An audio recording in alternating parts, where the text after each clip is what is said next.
સુરત શહેરમાં પકડાયેલ ઇંગ્લિશ દારૂ પર આજે બુલડોઝર ફર્યો। અલગ અલગ પ્રોહિબિશનમાં દરોડા દરમિયાન જપ્ત કરવામાં આવેલ આશરે 19,92,000ની કિંમતના ગેરકાયદેસર વિદેશી દારૂ અને બિયરના જથ્થાનો સત્તાવાર રીતે નાશ કરવામાં આવ્યો।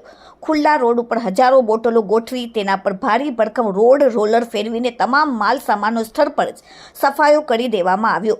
ખાસ કરીને તેમાં ઝોન 3 હેઠળ આવતા મહેન્દ્રપુરા, ચોક બજાર, લાલગેટ, કતારગામ અને સિંગરપર પોલીસ સ્ટેશન વિસ્તારમાં બુટલેગરો સામે કડક ઝુંબેશ ચલાવવામાં આવી। છેલ્લા કેટલાય સમય દરમિયાન આ પાંચેય પોલીસ મથકોની હદમાંથી પકડાયેલ દારૂનો જથ્થો જે તે પોલીસ સ્ટેશનના માલખામાં સુરક્ષિત રાખવામાં આવ્યો હતો, જેને કાયદેકીય પ્રક્રિયા પૂર્ણ થયા બાદ નષ્ટ કરવાનો નિર્ણય લેવામાં આવ્યો। દારૂની 11,218 બોટલો પર આજે રોલર ફેરવવામાં આવ્યો। આ કામગીરી દરમિયાન નોંધાયેલ 95 જેટલા નાના મોટા કેસોનો સમાવેશ થાય છે। આ ગુનાનો અંતર્ગત પકડાયેલ વિદેશી દારૂની નાની મોટી બોટલો, બિયરના ટીન મળીને કુલ 11,218 બોટલોનો જથ્થો એકત્રિત કરવામાં આવ્યો, જેની બજાર કિંમત 19,52,128 કિંમત આંકવામાં આવી હતી।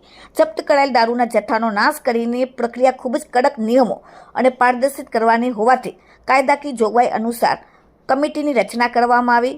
ઉચ્ચ પોલીસ અધિકારીઓની હાજરીમાં ચકાસણી કરીને નાશ કરવામાં આવ્યો, જેમાં ડીસીપી રાઘવ જે પર હાજર હતા। તેમણે શું કહ્યું જુઓ।